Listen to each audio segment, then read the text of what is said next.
I'm curious, is there something special about the approved frameworks with it that like you're building on top of, or is that just like a helper and you could really use anything out there? Does it only work with a certain select set of frameworks? Unfortunately, it works with every framework. I like that answer.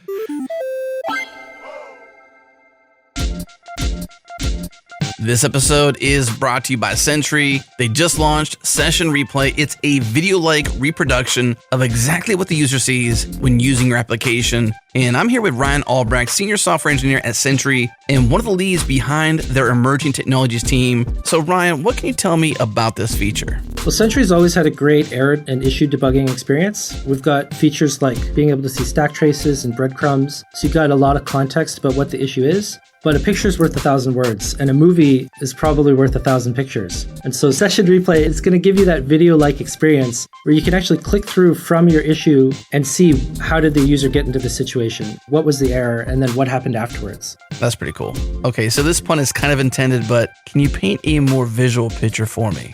So when you open a replay for an error, what you see on the screen is on the left side, you've got a video player with a play pause button on the bottom. You can adjust the speed. And on the left side, you've got all your developer tools. The console's there, the network is there. You can dig in to see like what requests were failing, what were the messages that your application was generating. And you can scrub through the video backwards and forwards to understand what happened before and after this issue, what was leading up to it, and what do you have to go and fix. Very cool. Thank you, Ryan. So if you've been playing detective, trying to track down support tickets, read through breadcrumbs, stack traces, and the like, trying to recreate this situation of a bug or an issue that your application has, now you have a game-changing feature called Session Replay. Head to Sentry.io and log into your dashboard. It's right there in the sidebar to set up in your front end. And if you're not using Sentry, hey, what's going on? Head to Sentry.io and use the code PARTYTIME. That gets you 3 months for free on the team plan. Again, Sentry.io and use the code PARTYTIME.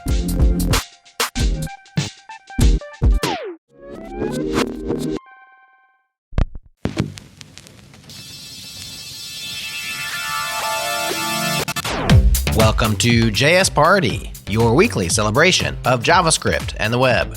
Thanks to our friends at Fastly for shipping all of our pods super fast all around the world. Check them out at fastly.com. And to Fly, host your app servers and database closer to your users. No ops required.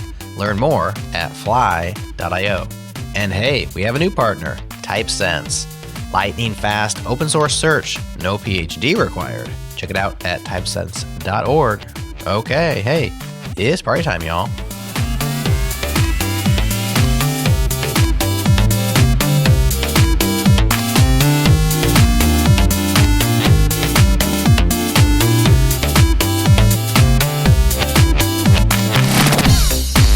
Hello, JS Party people. Welcome to another wonderful episode of your party on the web, JS Party. I'm K-Ball. I'm your host this week. I am joined, first off, by one of my most common co-panelists, the one, the only, Nick Nisi. Hoi hoi. How's it going? It's going well. And then we have today a special guest, Daniel Thompson from the Tauri project. Daniel, welcome to the show. Hey, thanks for having me. It's great to be here. I've been partying with JS forever, it seems like. Absolutely. Well, let's start with you, Daniel. So can you tell us a little bit about that partying with JS forever? Give us your backstory. How did you get to where you are today, and what is it that you're working on? Oh, way back in the day, I went to art school and started doing stuff with electronics and loved it and kind of became that person who would fix your Wi-Fi, right?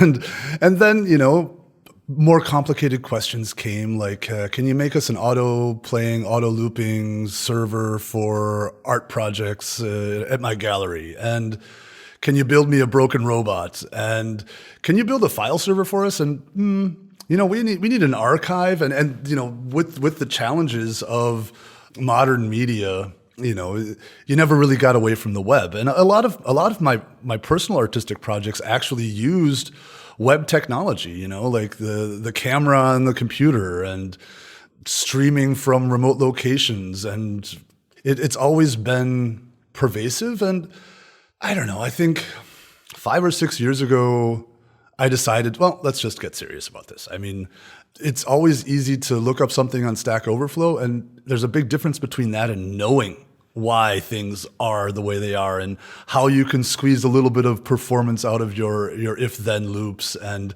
how that JavaScript engine even works. I love getting to the bottom of the technology and understanding it. And in the course of one of those projects, I realized that the ecosystem for hardware and the ecosystem for software just wasn't really serving the creative community.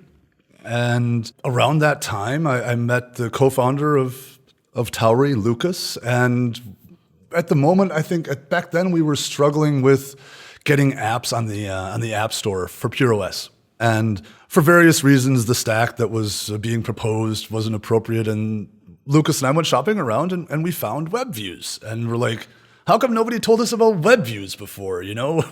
Like he was React and I was Vue, and all of a sudden there's this way to make basically a PWA, but with superpowers. And that kind of led to this 4-year experience of building an open source project, creating a community, staying responsible. And I don't know, it's been great to see this group grow like a piece of software, like an iterative growth where no idea is just thrown out because we don't know how to do it. If we don't know how to do it, well, we're engineers. That's what we do. We figure these kind of things out, And I mean, today, Tauri is a stable framework for building desktop apps for the major desktop platforms. So Mac and Windows and 35,000 variants of Linux. And it does that by leveraging the system web view. So generally speaking, you don't have to download a full web browser to run it, but it does use web tech for the user interface. So your ECMAScript 2020 and your CSS3 and all of that good stuff is going to run in a Tauri app. And instead of a monolithic system where it's all JavaScript all the way down, we decided to use Rust as the core language that basically harnesses the web view and provides system level API access. And we use a communication bridge to pass messages between the user interface and the core. And then, in Rust, you have multi-threading. You have basically the entire system at your disposal. And so, if you have to do something computationally expensive, you don't use a single thread of Rust that's also trying to keep up with your 60 frames per second of GUI slidey thingies, and you just offload it to where the power really is. And that's, in our case, the Rust binary. That's fascinating. I have a lot of questions. I don't know if we want to dig into them now. I guess I'll just jump right in as coming on to this JavaScript party talking about Rust and promoting that. I guess one question I have is to get started with Tauri, and I haven't yet, but how much Rust do I actually have to know? You don't need to know any Rust. As a matter of fact, we provide all the system APIs, so you can just interface from your TypeScript and get the results back that you want. If you want to read out the folder contents, you can do that as long as you grant permission to it. And I think that ease of access is important. Yes, you will have to install the Rust C. You have to have a compiler. It's good to have a package manager. I think these days without a package manager, you're in the Stone Ages. And that package manager is called Cargo. And, you're going to need a couple other system relevant things that are different for different platforms. But we have a pretty solid explanation for Mac, Windows, and Linux users to install the requirements. And then it's a npm create Tauri app command away. And then you get asked which framework do you want, and then we scaffold it all out for you, and you're good to go. You have a Tauri app instantly. And one of the neat things about the Rust ecosystem that I really wish the JavaScript ecosystem would take on is examples. So, like we have examples for almost all of the features in our Tauri repo and the lower, deeper tech libraries. Where you can see how the features are actually used. And we even have a verification app that we build to smoke test to make sure that changes to the code don't break the apps. And I have to tell you, like copy paste is the programmer's keyboard, Control C, Control V. And that's how I learned to program. You know, like I didn't have formal education as a software engineer, and I know Lucas is smiling like, yes, Daniel, we know, we can see in your code. But like what you learn as an engineer is the challenges you face, you have to solve them, and you know that somebody else probably had the same problem, and then you can find that. And what we're trying to do with our examples, and what every Rust project does or should do, is provide examples for people to see how it's actually being used. And then please copy our homework, right? That's how this open source thing all works. Yeah, I think that feeds into, there's like this common misconception that you should start from the top-down explanation and people will be able to immediately see all the implications. But mostly we learn better by a lot of examples and then working up to the general principles. I mean, if you've never worked in Rust before, let me just break it down for you. So generally speaking, you have libraries that you can import and you can call that functionality. And you have, it's kind of like an execution loop. So basically, once you enter that loop, it'll keep on looping until you get some reason to stop it. You end the program or there's a failure. And I got to tell you, in Rust, you fail a lot. Like it's something you get used to, but that's because we are compiling the language down into something like a binary. It's machine code, it's very small, it's not interpreted at runtime, right? So the Rust compiler is written by just some of the most amazing engineers I've ever had the pleasure of talking to. I wish I would be able to understand everything they say, but when you make a mistake, the compiler is like, hey, this is probably wrong. You don't mean to have a string here. It's a different type. It's a common example of one of the various problems you can run into in a very strictly typed programming language. It's in a sense more strict than TypeScript. It's very, very, very, very strict. You have to get it right. And if you don't get it right, it's not going to build. And I think for a lot of us, for myself, I mean, I came out of the JavaScript community back when everybody called it JavaScript. No one knew what ECMA even meant. And one of the things that we face is, well, sure, you've got an error. Okay, it doesn't matter. You know, you just catch the error and maybe you throw. Nobody uses finally, but at least it's there. You know, and you're designing for failure. And what I find in Rust is that you're designing for success. And that design for success and the strict attention to, I mean, we say memory management is complicated in Rust, but I think the attention to your design is something that is of immense value for every engineer. And you can take that learning back to your TypeScript side of the world and become a better engineer. And I really feel that the people who've started with Tauri with zero Rust experience, 6 months later, they're answering questions about Rust to people on our Discord. So it is possible to learn, and it does make you a better engineer, and it's a lot of fun.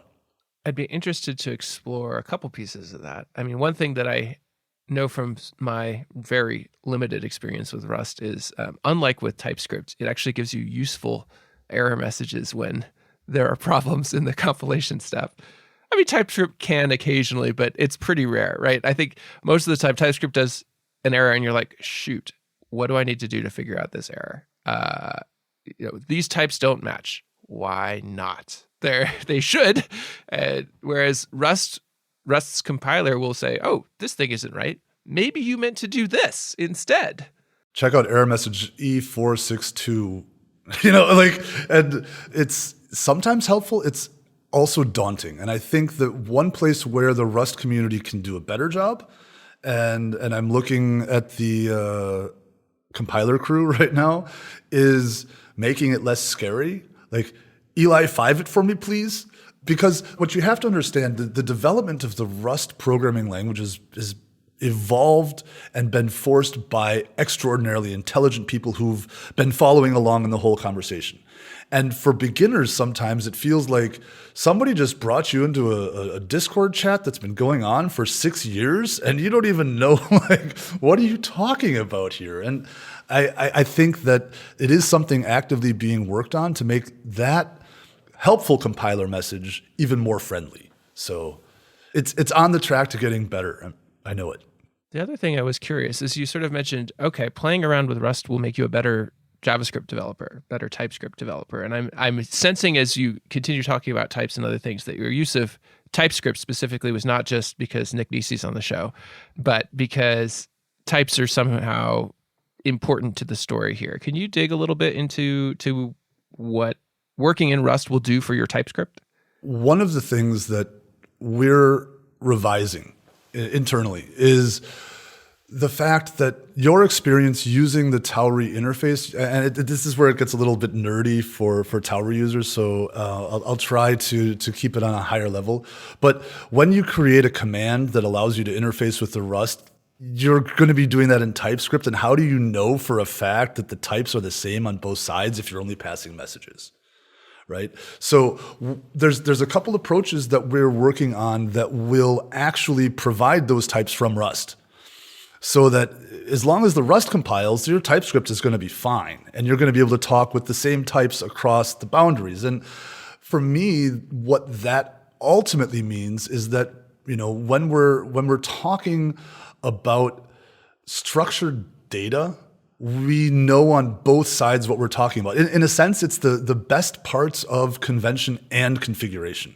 Right? So you're able to configure it, but you have this convention that's going to keep it going from the source of truth.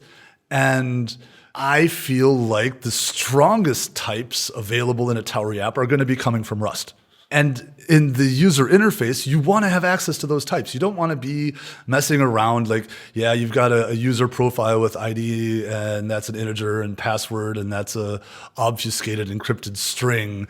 And then Tauri doesn't care how you pass your bytes around. Like, yeah, you have to serialize, you have to deserialize. That's the nature of the beast.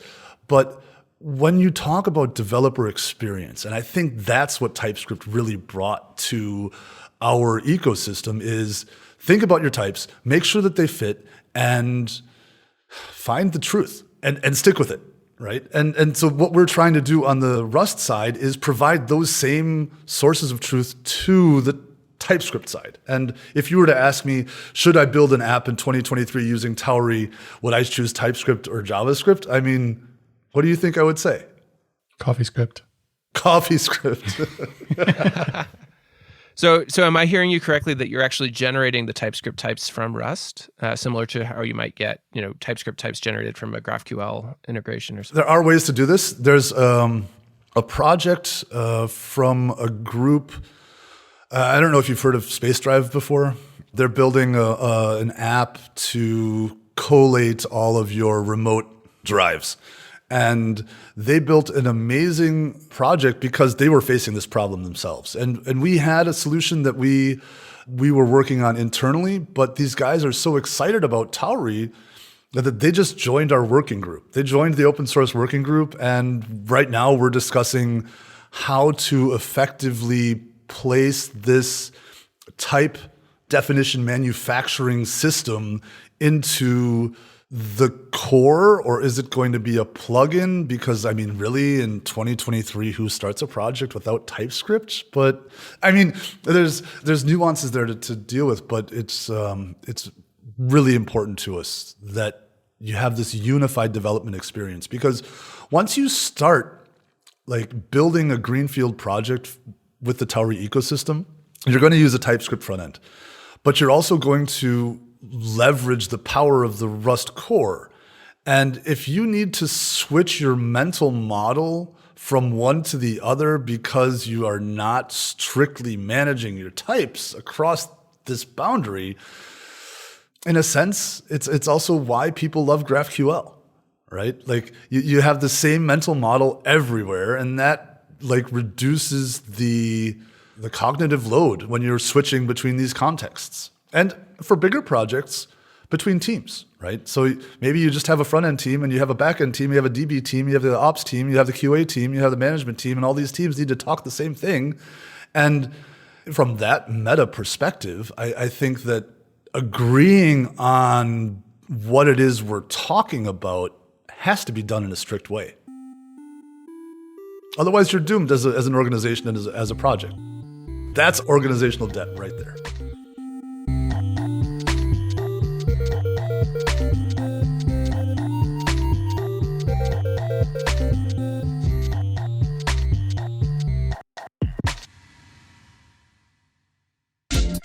Hey there, it's K-Ball from JS Party, and I want to talk to you about a new service I'm offering for engineers. As you advance from junior to senior to staff engineer or move into management, there comes a point where the skills that got you to where you are not enough to keep you moving forward. Where the answer to your question isn't on Stack Overflow because your problem has more to do with people and how to get them to make the right choices than about writing code. Congratulations, you've reached the border to becoming an engineering leader. If you're lucky, when you hit this point, you have a manager or senior peer that can help guide you through the transition. But most of us aren't that lucky, and that's where I want to help. Coaching engineers through the transition to becoming engineering leaders was the most satisfying part of my last job, and now I'm offering it as a paid service. Now, you may have never worked with a coach before, and you're not sure what it would look like. I get it. That's why I'm offering free exploratory sessions to try it out, learn what it's like, and work through a challenge you're facing right now. So if you're curious or you're feeling stuck, head over to kball.llc/coaching. You can learn more about what I'm offering and sign up for your free exploratory session. That's kball.llc/coaching.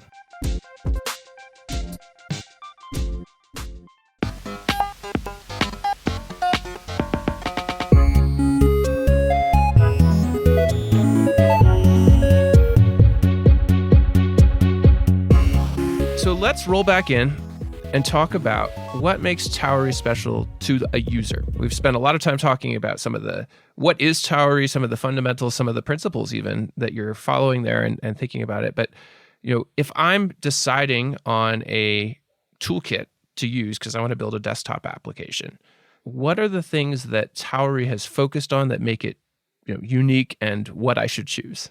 Well, you used an interesting word, and I'm going to start being strict about words because I think they're important. You said user. And my first reaction was, oh, the user of a Tauri app is the person who downloads it and installs it on their computer. But then I realized that you meant the user of the framework, which is also a very valid user persona. However, I think for both of these personas, what I'm about to say is going to align very well. And that is, first and foremost, the size. So a classical Tauri app these days weighs in at about 6 megabytes. If you're using something like Svelte, might be a little bit smaller, React, maybe about that. You can be careful about how you bundle in your images. And, there's ways to get down to 3 megabytes. I think Jonas from the working group was able to make a 500 kilobyte Mac OS app bundle. So the size is relevant. And without going too far into the spoiler, I think it's actually where we are in the 2020s, right? Like the 2010s were all about, thank goodness it works. I built something that works. I don't care how I got here, but it works, right? And that whole free real estate mentality has led to engineering paradigms where on every data frame, you send an entire object across the wire instead of sending a diff, for example, when something changes, right? Like, I got it to work, so whatever, I don't care about the consequences. And I mean, we can be honest with ourselves. A hobby application that 1,000 people use doesn't have that much impact. But a VS Code that is used by tens and hundreds of millions of people around the world on a daily basis that weighs in at 600 megabytes, and every download, every update that they ship every 2 weeks is another 600 megabytes, that is a massive amount of traffic. And yes, if you're in a place where you have a good fiber uplink, you don't notice it, right? You just kind of suck it. And your hard drive just kind of is like, okay, I still have enough space. I don't have to delete those photos, or I'll keep those videos around. It's still just 600 megabytes, right? I was in Istanbul about 5 weeks ago, and I have 2 cell phones. I have a work cell phone, a mobile phone, and a personal one. One of them is a French mobile phone, and the other one is a Maltese mobile phone. And one of them wanted me to pay 10 cents per megabyte of transfer. Did I have any other Wi-Fi access? Not one I trusted. Could I update VS Code? That adds up, right? And I think this notion of, hey, who cares? It's just traffic is blatantly wrong. And I mean, I could go on for hours about how even reducing the package bundle size is a positive step in the right direction for protecting our environment.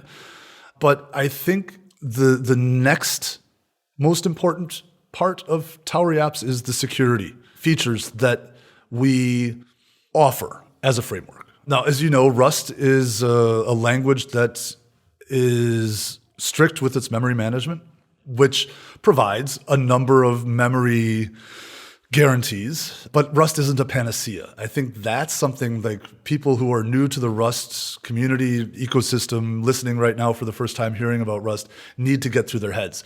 Just because Rust is better doesn't make it a silver bullet. You can still write bad, insecure code in any language that exists. Just because it compiles doesn't mean it's great yet.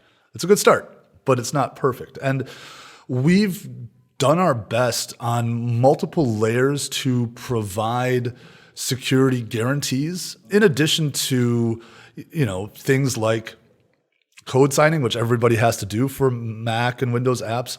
We force the developer to add a private key that then is used to sign the bundle so that the application knows when an update comes that it is actually a valid update.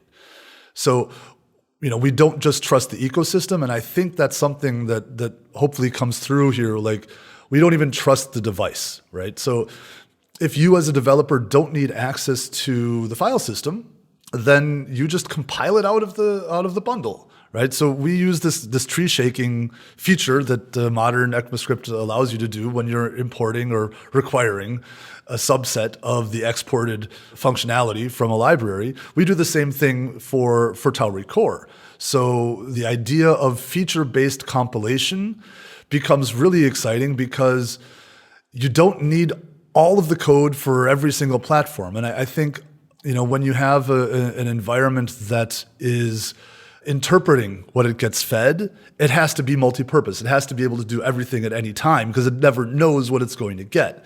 Whereas in our context, if you just need file system access and you want to drop into a shell or run a command, then those are the features and functionality that gets baked into your app and nothing else, right? So we're removing surface area, which reduces gadget attacks. And can I jump in really quick here? So when you talked about that and the tree shaking and cutting things out, my mind, being more of a web developer, immediately went to supply chain attacks, right? I'm including a package. I know that I don't want it to use the file system, so I'm going to say there's no file system in this. And if it tries to use a file system, I am, that's not my problem in a lot of ways. But can you, you're talking about something very different. And my headspace is not usually in thinking about devices, but, I saw, you said this, I saw on the website, the fundamental here is this concept of the device should not be trusted, right? It's not like a browser where we can assume it has some things, it doesn't have some things. It's controlling it. We control our security. We keep certain things on the server. All of this is going to the user's device. So what does it, what does a malicious device impact on an application even mean? Eli 5, to me, the web developer who doesn't deal with devices. You do deal with devices. They're just abstracted away from you. You're not allowed to touch them. Fair enough. Right? Yeah. So here's a shiny toy. You can look at it. What does that mean for us? Well, I'm sure you know what XSS is, right? The cross-site scripting attack. Basically, illicit JavaScript is being performed and you never expected it. So it's unexpected behavior, kind of similar to browser extensions, right? A browser extension is basically a kind of superpowered addition to your website that you never thought existed because you can't know about it. What does this mean to a device? Well, if you were able to compromise the front end with an XSS attack and the browser, for whatever reason, already has file system permissions, you can read out the file system into a blob, read the file into a blob, and then request it in chunks to some attacking server, right? For Tauri apps, there is no web view interface to the file system. You have to request it from the Rust side. So basically, to open a file, to read the binary or whatever representation of the file, you have to request that the Tauri Rust side does that, and then it will return it to you. But if we do not ship the file system reading functionality with the app, that attack is just going to flat out fail. I like that. But those pieces that you're tree shaking out, the way that I'm picturing this, and you can tell me that I'm completely wrong, is there's that code that's probably written in Rust, there's my code, and then there's this effectively a browser to run my code in. Wouldn't all of that pale in comparison to the size of the browser that you're shipping with it, or the web view piece of that? We're using the system WebView. Oh, So on Windows, it's WebView 2. On Mac, it's WK WebView. And on Linux, it's WebKit GTK. oh, so it doesn't have to ship. I'm thinking in terms of like having to ship like a Chromium version. I know it's not Chromium, but like, okay, it's just using what's natively there. Well, I mean, I'm going to be totally direct and honest with you. That does also bring challenges with it, right? So on Mac OS, basically, if you're not using stupid arcane hacks, you're stuck with the version of Safari WebKit that your version of the operating system runs. And the only official way to deal with that is to update your operating system. It's a trade-off. And I think the general win is that we felt you have a greater chance of updating keeping your operating system up to date for Mac than updating the 1,000 apps you're going to be running. And Windows actually does a pretty good job of keeping the WebView 2 up to date. So in that context, we are leveraging the platform ecosystem.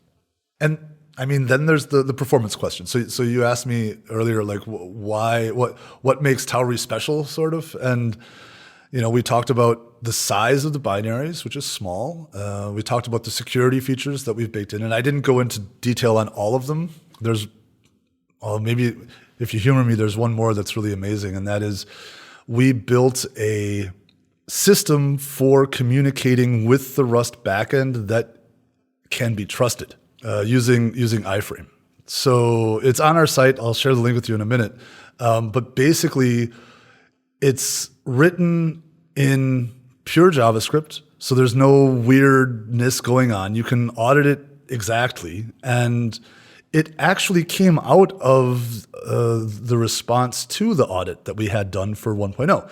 So I guess that's the final security feature, is our approach to security, and that is we audit internally, but we also audit externally. So Tauri had, I think for 1.0, over 50 findings from the external security team that we resolved. And one of them, the hardest one, the trickiest one, is how do you protect this message boundary between the web view and the Rust? And as a response to that, we developed a mechanism that passed the audit that does exactly that through a protected iframe. So is that like using post message or something to do that communication through it? Or I'm thinking in my simple web developer brain here. Well, the problem is the parent frame can never really know what its children are doing.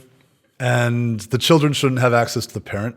I'm curious too. Are you signing something across it? Like you bundle some sort of key when you do the bundle, or some sort of, encrypt decrypt type thing, or?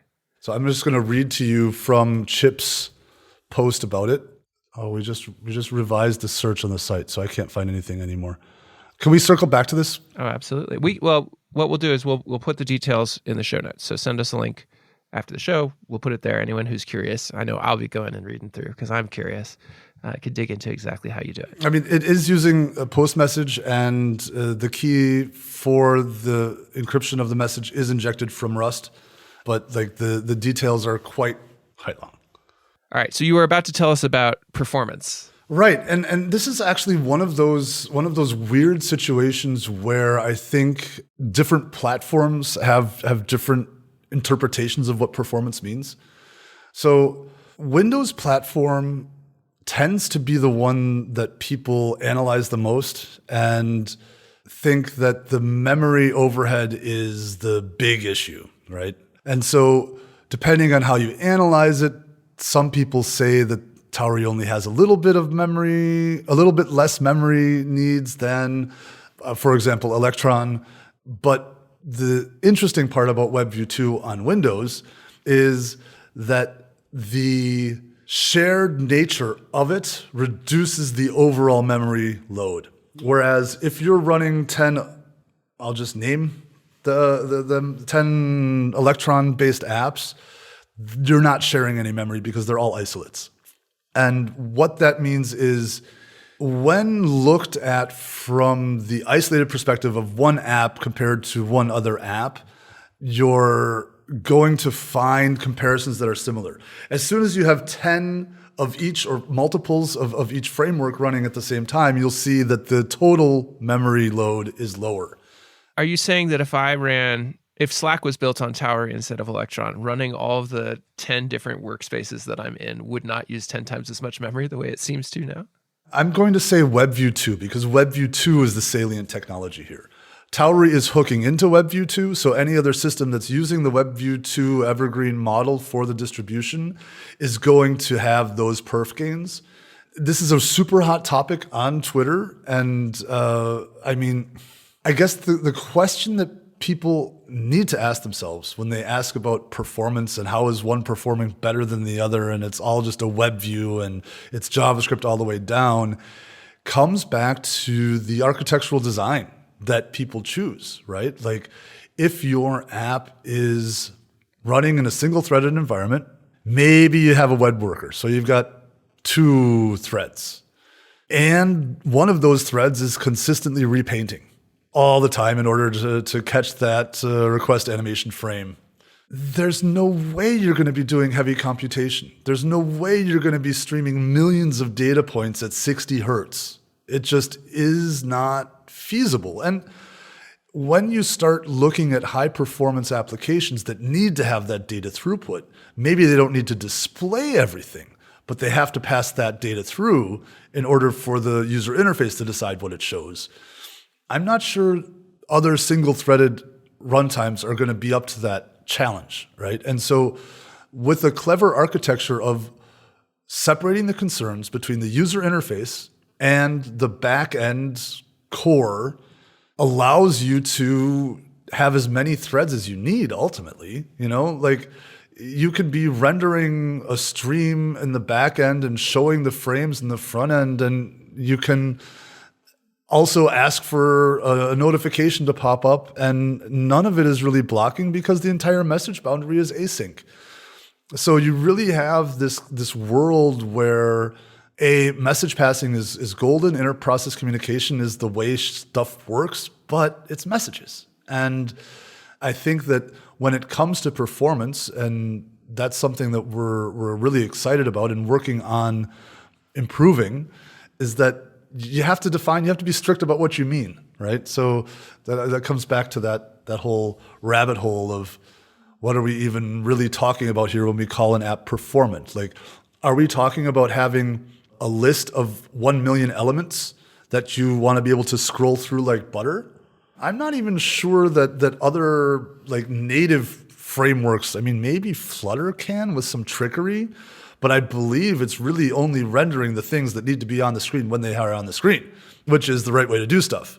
So just because your website isn't rendering in 60 or 120 frames per second, it doesn't mean that it can't. It just means that things need to be re-architected. And I believe that there are situations in specifically molecular analysis, for example, where you need to have that performance and you just cannot get it from a browser.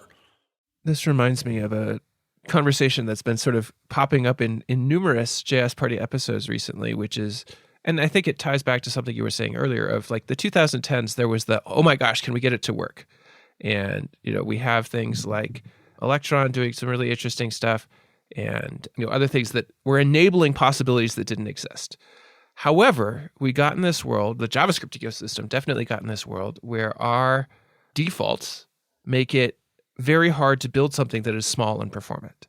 Our defaults make it such that the architectures that we develop are large and bloated and do all of these other things. This is something I think that in the JS framework world, Astro's looking straight at this. Svelte is looking straight at this.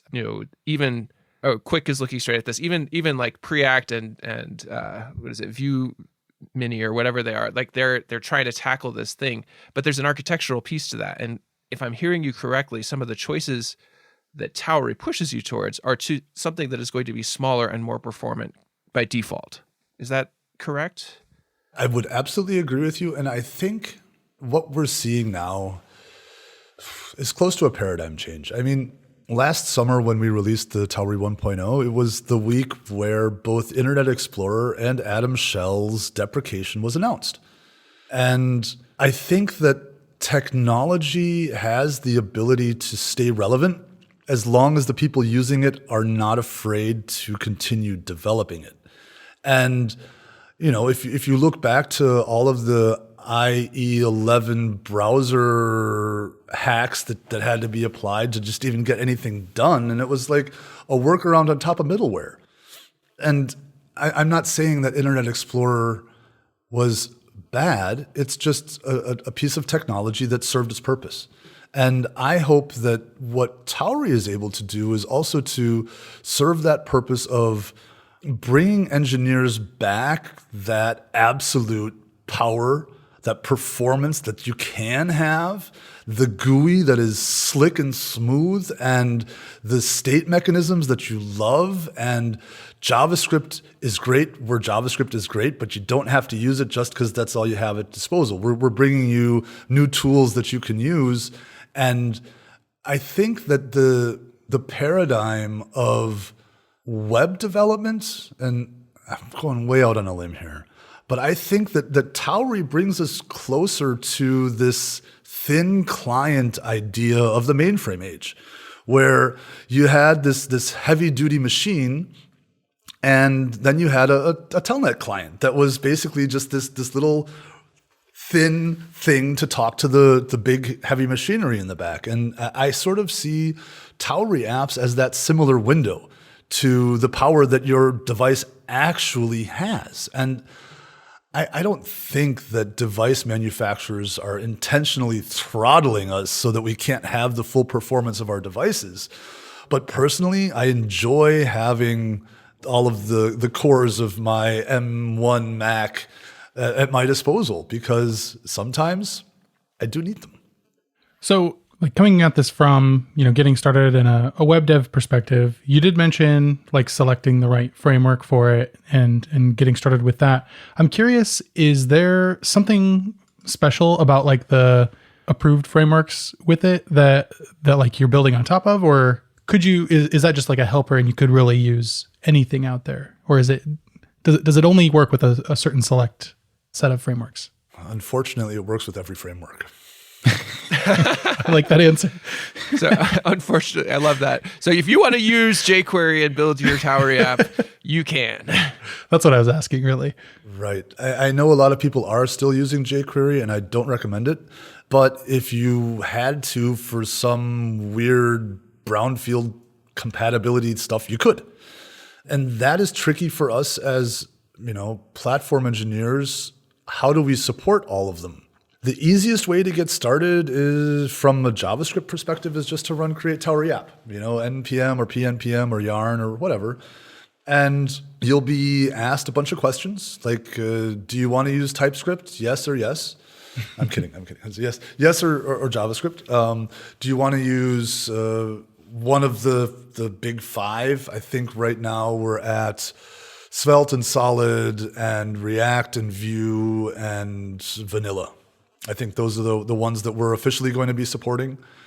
Of course, the community has provided a lot of other ones. It gets hard to maintain, especially because of the velocity of frameworks. But I think it's hard to bless a framework. I can tell you what I like about frameworks. Like, if I was to choose a framework, I would choose a framework that bundles tiny, that bundles straight to HTML and JavaScript and CSS. So I'm sorry, VDOM. I never understood you.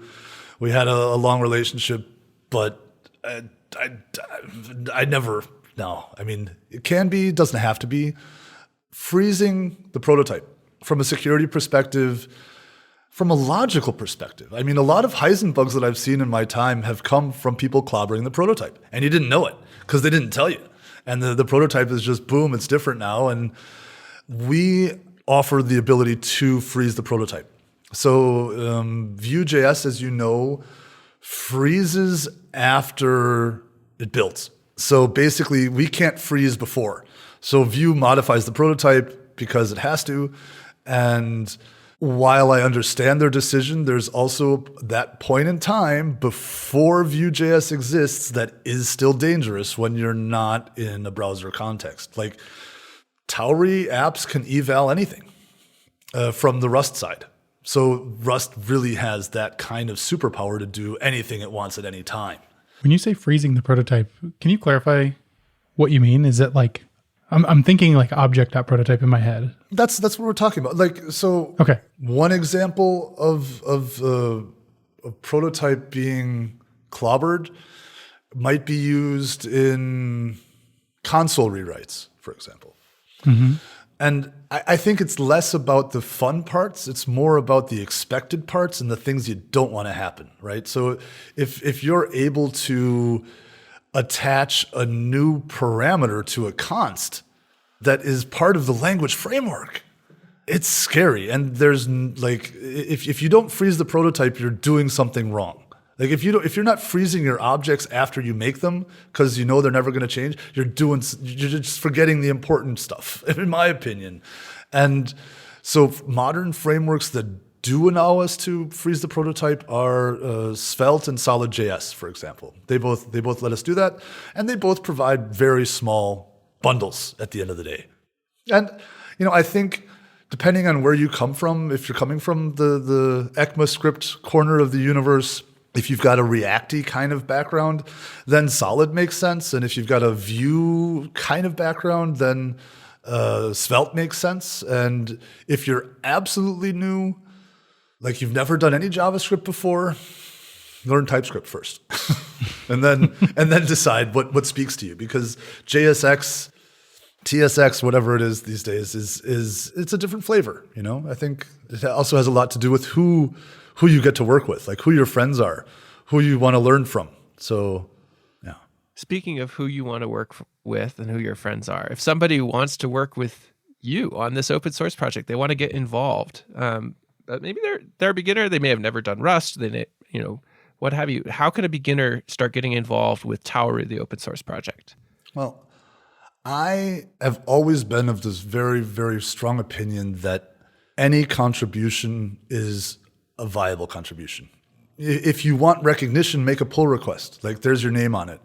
If you want to help, join the discussion on Twitter and ask hard questions, or come to our Discord and get informed, because even asking questions sometimes leads people who are maintainers of the framework to internalize that question and really think about what they're building. And, the easy win for people to get involved is supporting the documentation effort.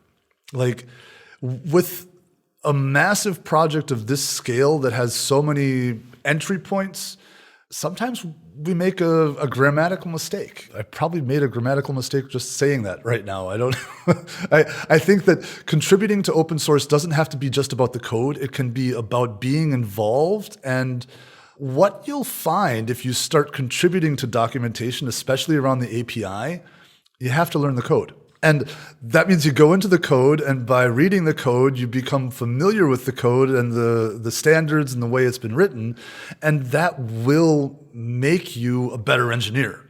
Not overnight. This is a long, long, long process, but it will. And I think ultimately, if you get a taste of Tauri and you like it, I have to tell you, we have a very open working group. It's very flat. All you have to do is have made a couple contributions and say, I want to be part of the working group. And we'll bring you into the working group, and you can then hang out in the smaller channels that we use for, discussing strategy and figuring out how to do releases. And we talk about marketing and conferences and that itself is involvement. And I guess inspiring us.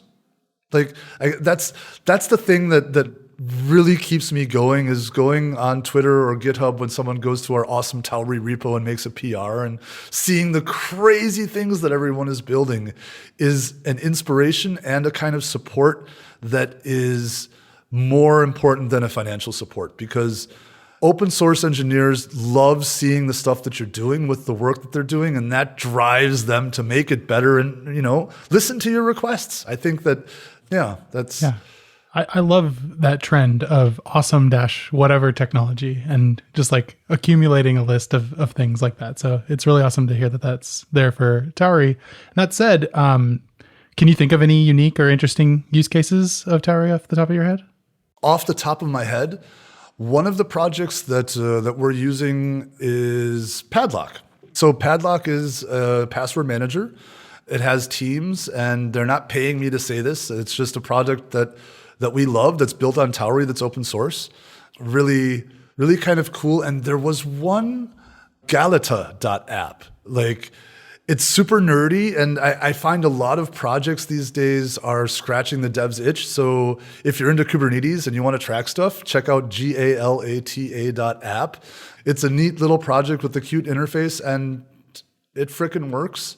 And there was one more that I found today. Recut is what it's called. I think it's getrecut.com. And it's a really simple app. Basically, it takes all of your video footage and cuts out the parts that are silent. Because if nobody's talking, nothing's happening, who the heck cares? And he uses Tauri for the user interface, and it's not open source. Again, not being paid by anybody to do this. It's just fun to see that tools are being built, because that's ultimately where Tauri comes from. This drive to make a better tool, to make it useful for people, and to put the power back in our hands. Yeah, this is really cool. I'm looking at the Recut, and I mean, it's just a cool, unique example of something that's not just like forms over data, and it's doing a lot, which is really cool. One other really interesting one is so at our Discord, we have a channel that's open to everybody. It's called Showcase. And in the Showcase, you can talk about the apps that you've made. And there's one called Curses. And Curses is really cool. They've been around with us for like 2 years. And what Curses is doing is making speech to text and text to speech for OBS and VR chat, which, like, if you're into streaming or you have a speech impediment of some kind, it's an utterly useful tool. I don't know if I have a link for it. Yeah, I can paste that in our chat here. Curses. Awesome. Yeah, this is super cool. Well, so for folks who are interested looking at Tauri, what's coming down the pike? You talked some about Tauri 1.0. What's going to be in 2.0, or what are you excited about that's coming in Tauri soon? Well, 1.0 brought desktop and basically the validation that we deserve to exist, right? 2.0 is bringing mobile. So for Android, iOS, and I believe we're also going to support F-Droid, you'll be able to use the same API interface that you're used to for Tauri desktop and build and ship those apps for mobile. There's a refactor of the API that came about because of the permission system for mobile. That means in order to keep parity, we have to revise. But along those lines, we're also making our plugin system available not only to the web view, but also to the Rust side of things. What else am I particularly excited about? Well, I am really, really, really, really excited about our foundation. It's going to have new members joining this summer. In July, we'll have the new votes, and we're hoping to bring in more people from the community.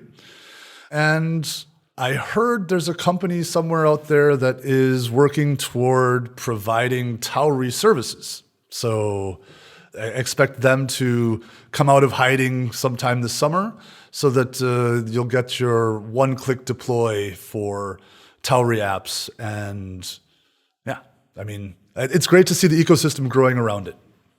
Awesome. Well, I think we've covered a lot of ground, but I'm definitely excited to go and check out Tauri a little bit more. A lot of good stuff in here. Amazing. Daniel, anything else you want to leave our listeners with before we wrap up? Just the plea to become better and never give up and keep learning.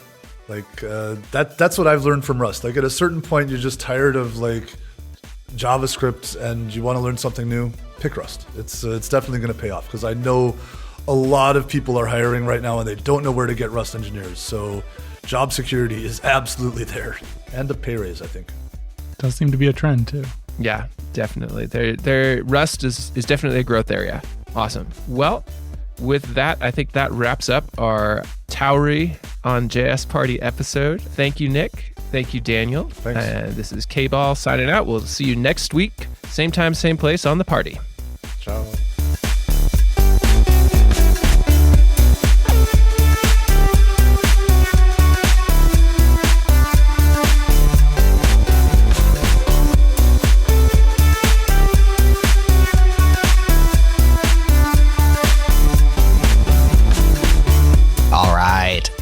is JS Party for this week. Thanks for tuning in. We have a lot of fun episodes coming soon, so subscribe now if you haven't yet. Head to jsparty.fm for all the ways. And hey, tell your friends about the party. Everyone's invited. Thanks once again to our partners for helping us bring you awesome developer pods each and every week. Shout out to Fastly.com and Fly.io. And of course, Breakmaster Cylinder. JS Party is pumped up with jams because BMC pumps out the jams. Next up on the pod, Nick and Chris welcome back our friend Zach Leatherman to celebrate the release of 11.2.0. Stay tuned for that. We'll have it ready for you next week.